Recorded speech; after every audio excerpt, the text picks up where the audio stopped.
Hey guys, and welcome back. You guys probably clicked this video because you want to know why Wargaming is nerfing the Panther. It's pretty random and pretty sudden, and Wargaming already buffed this tank in the past and they're going back to nerfing it. So let's find out what's up.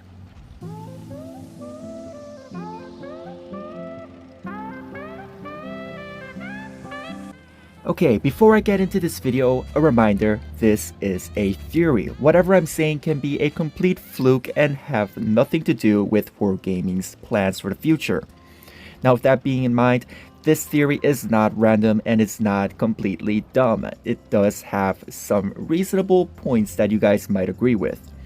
Now, I'll be grateful if you guys leave your thoughts and ideas and maybe your own theories in the comments down below, because the Panther is the only tank that's actually getting a noticeable nerf, and it's pretty random that they might randomly just nerf a tier 7 medium that people don't really talk about or even mention in their games. Okay, if you haven't seen the 8.4 preview, I recommend you do that first before watching the rest of this video. Now what you're seeing on the screen here is actual images from the preview itself. On the left here is 8.3, the current Panther, and on the right is 8.4, the upcoming update and the Panther's nerfed armor status. Now as you can see, the cheeks and the front upper plate has been nerfed immensely.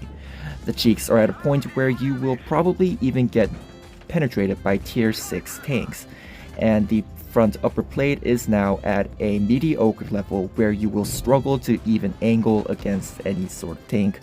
And against tier 8, well, you're going to have a very difficult time. And now you're probably asking yourself, so what? Wargaming is nerfing a tier 7 medium. I don't even play this tank, I barely see this tank in matchmaking, and it's not even that special. And that's where the main question comes in. Why is Wargaming nerfing this tank? Exactly. It's nothing that people are really talking about. It's not that OP, it's not even, something that you really care about, even if you do see it on the enemy team in matchmaking. And to answer that question, we can sum it up to these main 3 reasons why Wargaming is nerfing the Panther. Reason 1 being Wargaming wants to release a new premium. Reason 2 being Wargaming wants to release an OP premium. Reason 3 being Wargaming is somewhat generous and knows that the Panther's armor is actually very good for a tier 7 medium. Now this theory is based on the fact that Wargaming is nerfing the Panther's armor to level it with the premium they're going to release. What I mean is, let's say the Panther's front armor is 100. And the premium tank they're going to release is 50. Which tank are you going to choose? Without integrating the other stats of the tanks, you're obviously going to choose the tank with the better armor. Now, if this Panther and the premium both have 50mm, which tank are you going to choose now? Let's say the premium has slightly better stats overall in general, but has the same armor, and you get 50% more credits. You're obviously going to try and get the premium. Now if the price is too high and too heavy, you're probably going to stick to the tech tree, but in general the premium is going to be a much more reasonable choice thanks to its better stats. Now to back this theory, we already know that Wargaming released 2 variations of the Panther tank. Now what I'm trying to say is maybe Wargaming is going to unleash their entire storage of Panther premium tanks in the upcoming events. Now you guys might be wondering, what the heck is this tank and what the hell does it look like? Does this guy even have an image to show us, or is he just gonna talk about it for 10 minutes? Don't worry guys, I have an actual image that is from Wargaming. No, they didn't actually send it to me, I found it, and it is actually from World of Tanks console platform. And boom, here it is. This tank is called the Revenant Crafts Panther, and more likely just known as Crafts Panther.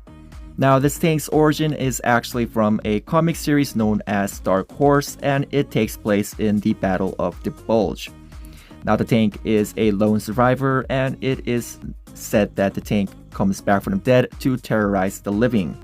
As you can see, there are skulls and there are a lot of shell marks and there is a lot of foliage that has covered the tanks over the years.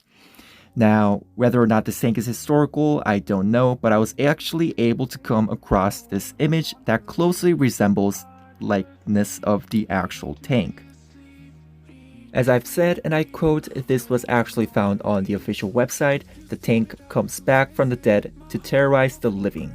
And actually this tank was featured in one of the Monster Mash mode events in World of Tanks console events for Halloween.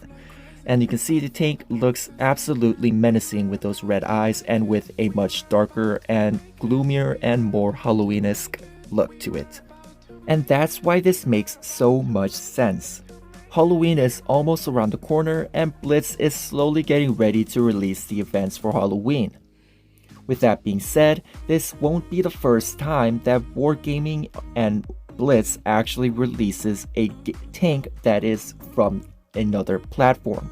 Not PC, but actually from the console.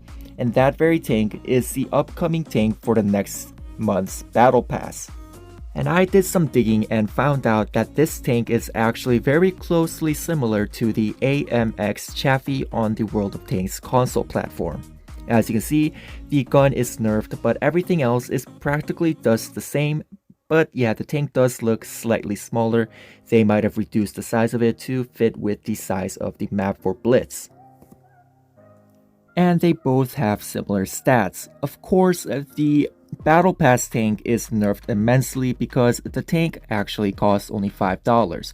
Let's be honest, Battle Pass tanks are really easy to get, and they pretty much only cost $5 unless you really want to get the tank extremely fast. Now, with that being said, I've actually compared the stats of the armor to the Crafts Panther with the current Panther.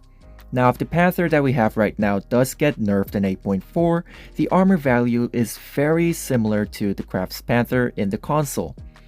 Now, the actual stats of the Crafts Panther, if it does get released for the Halloween event, varies on how Wargaming is going to give this in an event. It might just be sold in crates, or it might be a very special event where they give this tank for free.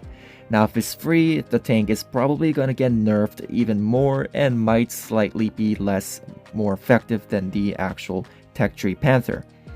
Now, still, with that being said, the reason they probably nerfed the Panther is to try and make their quote-quote gift feel more like a gift. For example, the event they're doing right now, which is the Oliver Tree event, the M3 Lee absolutely is trash. Let's be honest. I mean, the gun is good, but everything else about the tank is terrible to the point where you can't feel that the gun is even worth anything. So I'm not really sure what Wargaming is trying to do. I just feel like they're just wasting an event that they can probably make better. So yeah, hopefully this upcoming event for Halloween is much better, and if it does have something to do with the Crafts Panther, I will be honored and extremely surprised. So yeah. And that concludes this theory video. I hope you guys found it very interesting, very fun, and maybe even informative. And if the tank actually does get released for Halloween, you know who to find. Hootix theoried the heck out of Wargaming. And if Wargaming doesn't release the Crafts Panther, well, I'm very sorry for wasting 10 minutes of your precious lives. I'm not joking right now. I'm really sorry if I wasted your time. But I still hope you guys found this theory somewhat interesting and fun to watch. And don't forget guys, this is just a theory. I have nothing to do with Wargaming. They do not pay me, but I hope they do at some point. But anyways, I hope you guys enjoyed this video, and until next time, have fun, stay safe, and keep gaming and tanking. And I will be seeing you guys on the next video, and as always, peace out. It'd be so awesome if you guys hit that subscribe button.